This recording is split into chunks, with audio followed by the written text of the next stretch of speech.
to my class of operating system. Today we will learn lecture 11, mutual exclusion and semaphores. We start with the definition of mutual exclusion. In computer science, mutual exclusion is property of concurrency control which is instituted for the purpose of preventing race condition. Now the question arises, what is concurrency? Concurrency means when the files or when the users access the same file, the same database at the same time. Also a race condition. What is race condition? We can define a race condition as when there are different devices trying to catch the same request, or they are requesting for the same device. Now it is the requirement that one thread of execution never enters its critical section at the time that another concurrent thread of execution enters its own critical section. It means at a time only one process will enter the critical section. So it is required that it is required to maintain, for mutual exclusion it is required to maintain that only one thread of execution enters in critical section, which refers to critical section. It refers to an interval of time during which a thread of execution accesses a shared resource such as shared memory. Also, a mutual exclusion known as mutex is a program object that prevents simultaneous access to shared resource. This concept is used in concurrent programming with a critical section, a piece of code in which processes or thread accesses a shared resource. Now we come to problem description. The problem which mutual exclusion address is a problem of resource sharing. Why we need mutual exclusion? Because we need to share resource. How can a software system control multiple processes? It is a very crucial issue to how to share resource among multiple processes when each process needs exclusive control of that resource while doing its work. The mutual exclusion solution to this makes the mutual exclusion to this problem makes the shared resource available. Now the mutual exclusion solution to this makes the shared resource available only while the process is in specific segment called the critical section. Critical section, it accesses to shared resource by controlling each mutual exclusion of that part of program when the resource would be used. It controls access to shared resources. Now this is the main problem. How to stop entering more than one thread to enter in critical section. Now what is critical section? We can define critical section as a part of program which tries to access different resource or shared resource. This is called critical section. Critical section problem is used to design a set of protocol which can ensure that the race condition among the process will never arise.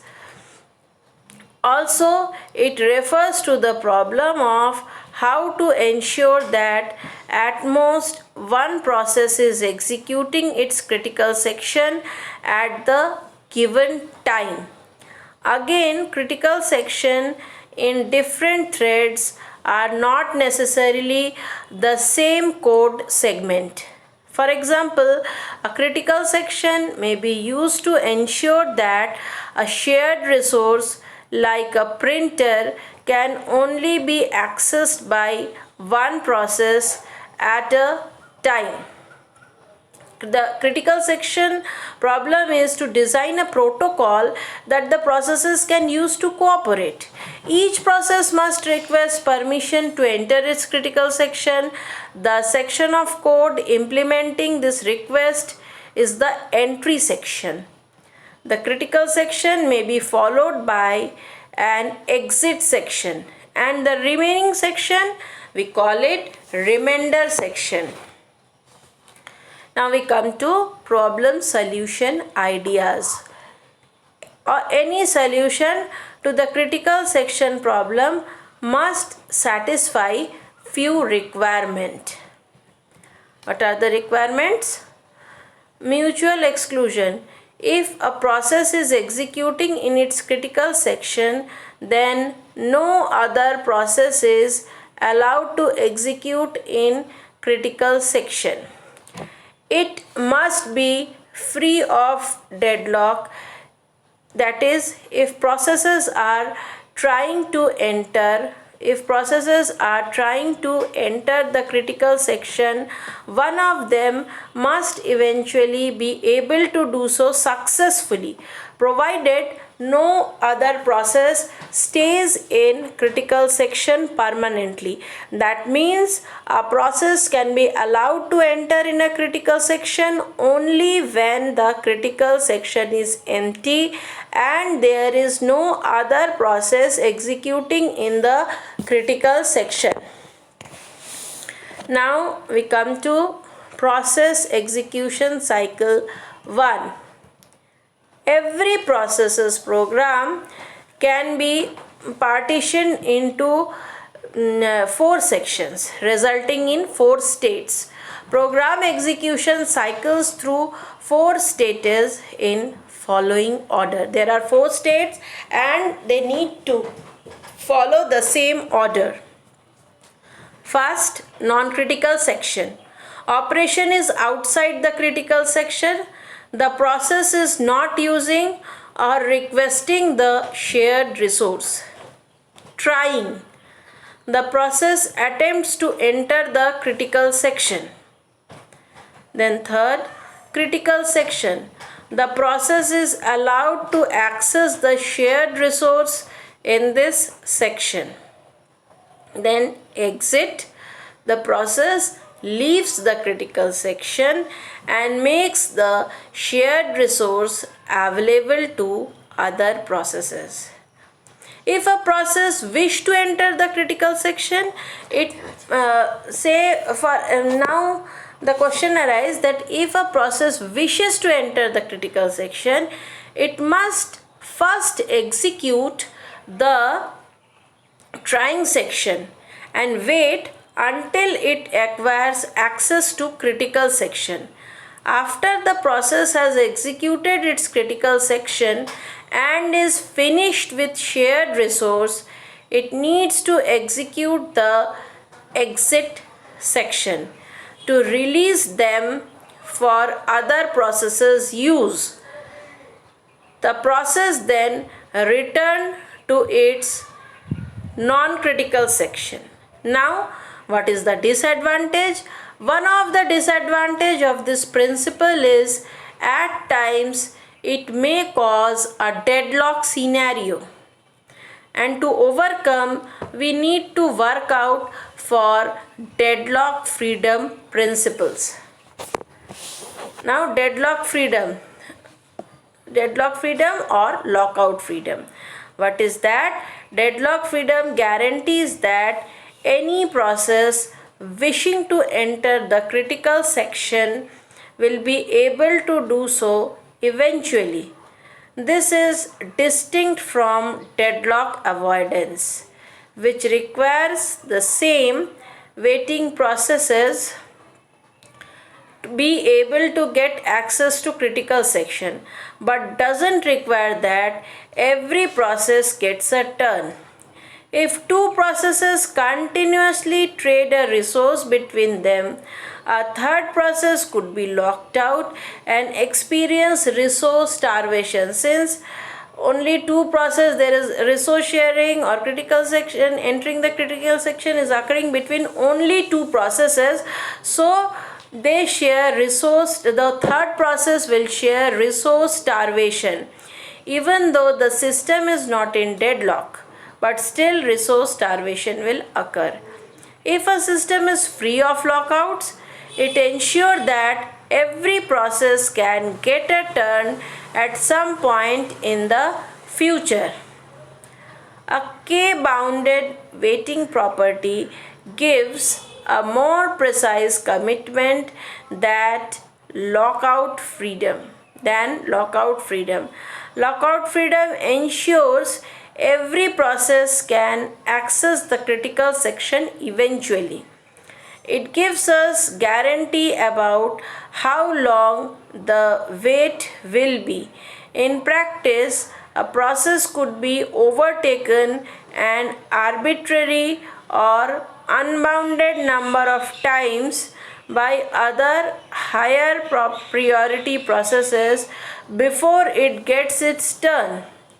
Under a k-bounded waiting property, each process has a finite maximum wait time. This works by setting a limit to the number of times other processes can cut in time, so that no processes can enter the critical section more than k times while another is waiting. It means starvation don't occur for other processes. Enforcing mutual exclusion. How mutual exclusion is enforced? Actually, there are different techniques of enforcing mutual exclusion. So different techniques needs to be studied. One is, multiple ways have been built in order to ensure mutual exclusion, some using both hardware and software solution. Now, some common hardware solution comprises of or uniprocessor system. The simplest solution to achieve mutual exclusion is to disable interrupts during a process's critical section. This will prevent any interrupt service routine from running efficiently, preventing a process from being preempted. Also, although this solution is effective, it leads to many problems.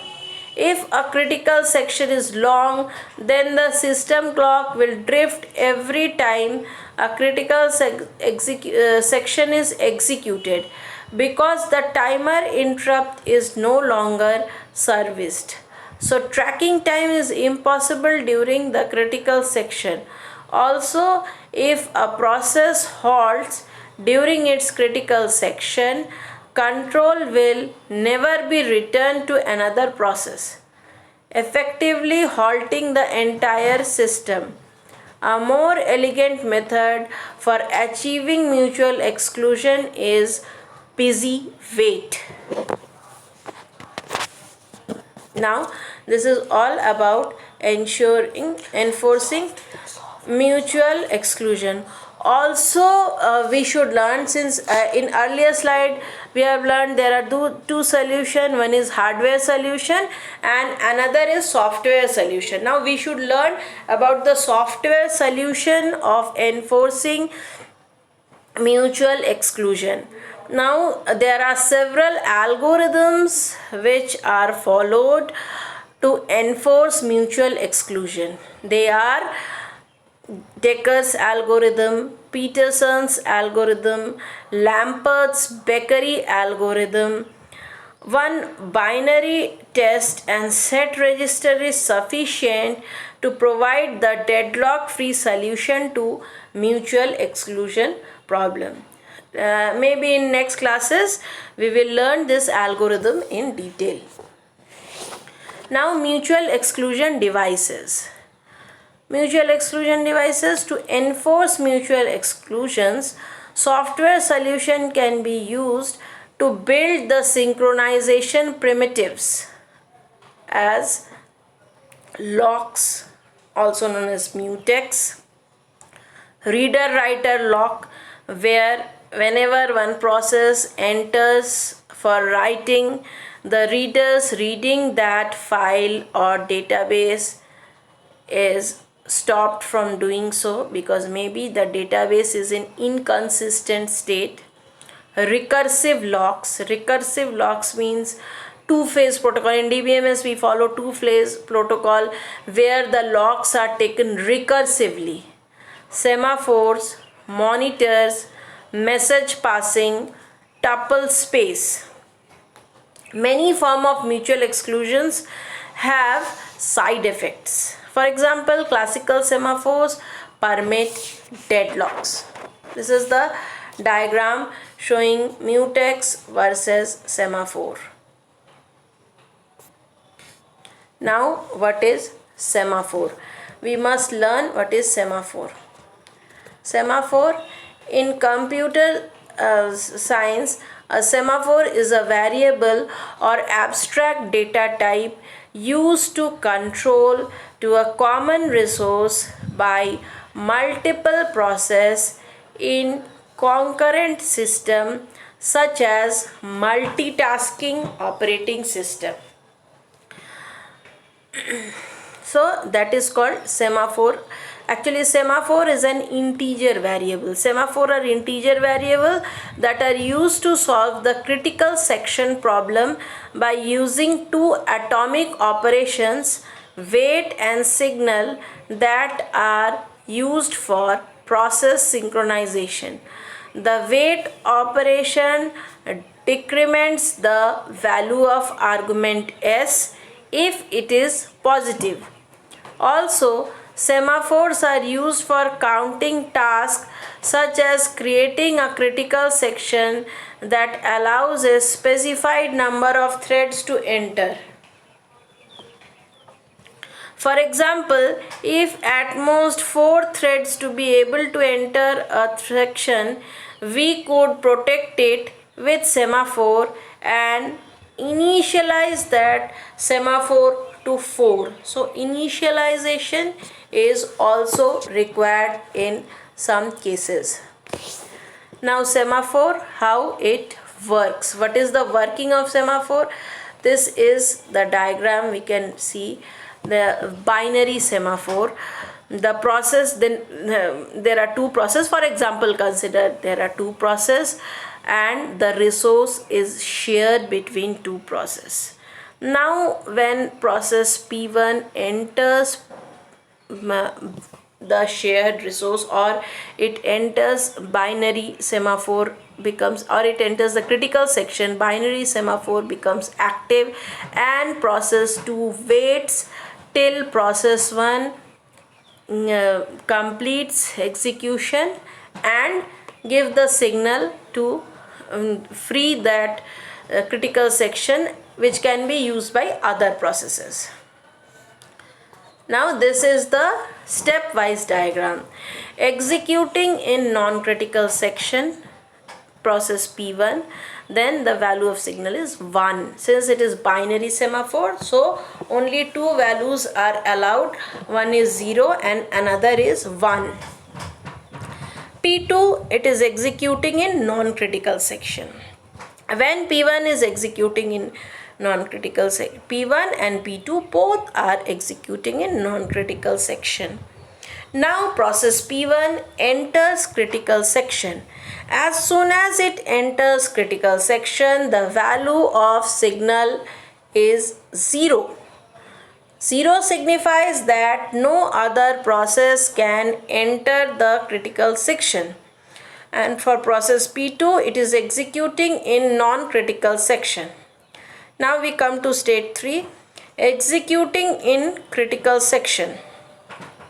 When process P1 is executing in critical section, then the value of S is 0. But also P2, it wants to enter in critical section but can't, as the value of S is 0. So process P2 has to wait till process P1 leaves the critical section. When in the state 4, when process P1 exits critical section and it update the value of S to 1, then we say that since S is 1, now process P2 enters critical section as S or value of S is 1 and then updates the value of S to 0. So this is the working of semaphore, or rather we can say binary semaphore. Now we come to semaphore types. Now there are 3 types of semaphore, namely binary semaphore, counting semaphore and mutex semaphore. Binary semaphore, in binary semaphore there are only 2 state. One is acquired state, we call it take, and release state, we call it give. Binary semaphore can only take 2 values, 0 and 1. Binary semaphores have no ownership and can be released by any tasks regardless of who performed the last operation. Now we come to counting semaphore.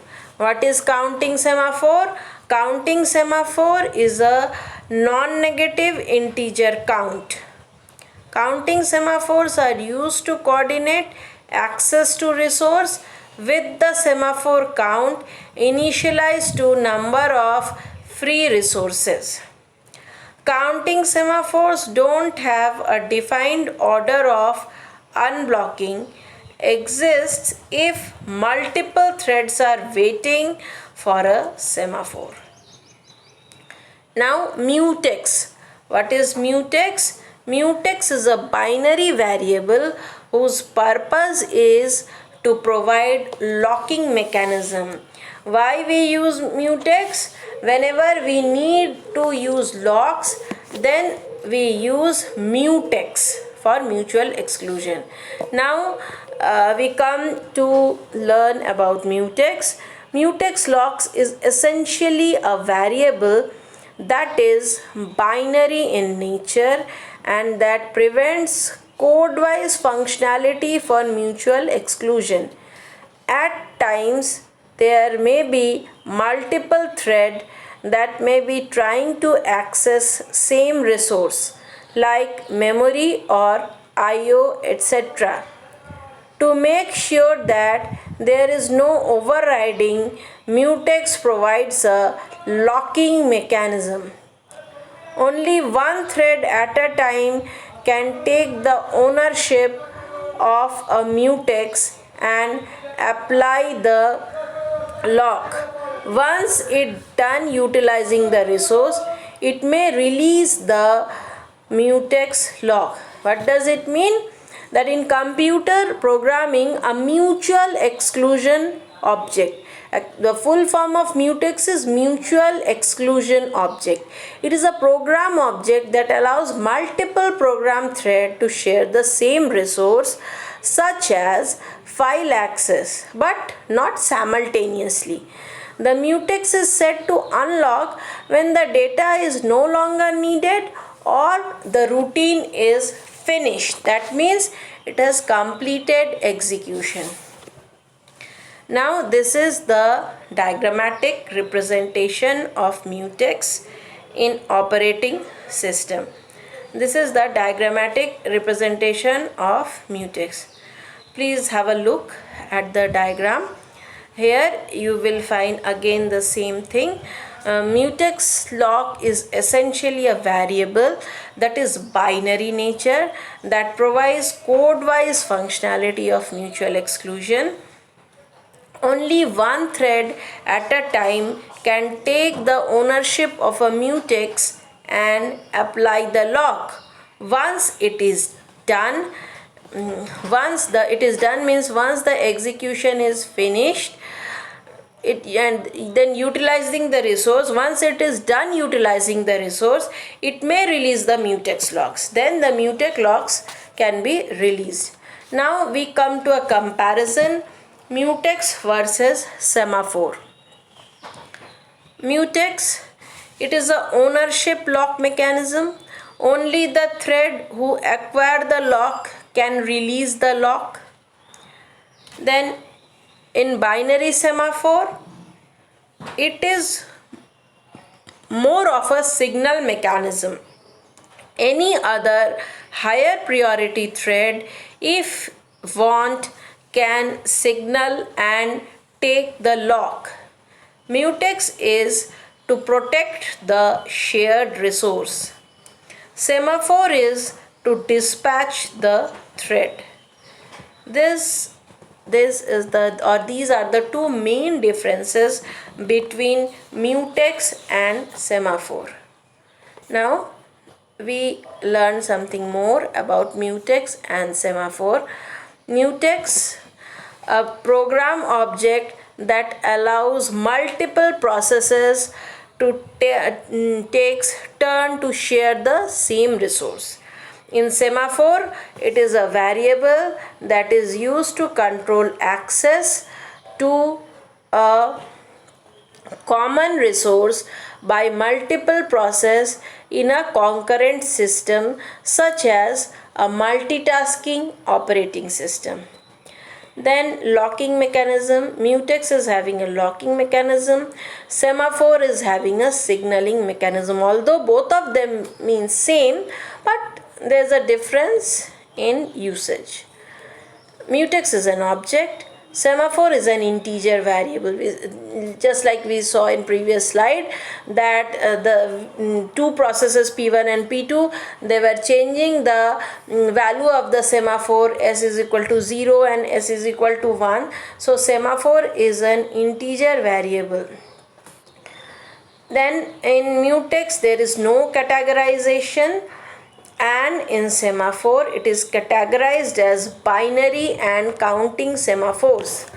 Now if the mutex is locked, the process that requests lock waits until the system releases locks. If the semaphore value is 0, the process performs wait operation until the semaphore becomes greater than 0. In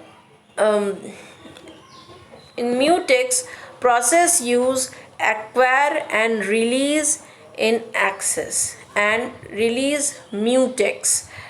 Processes use wait and signal to modify semaphore. But we should keep in mind the main difference between mutex and semaphore is that mutex is a locking mechanism, whereas semaphore is a signaling mechanism. Thank you, students.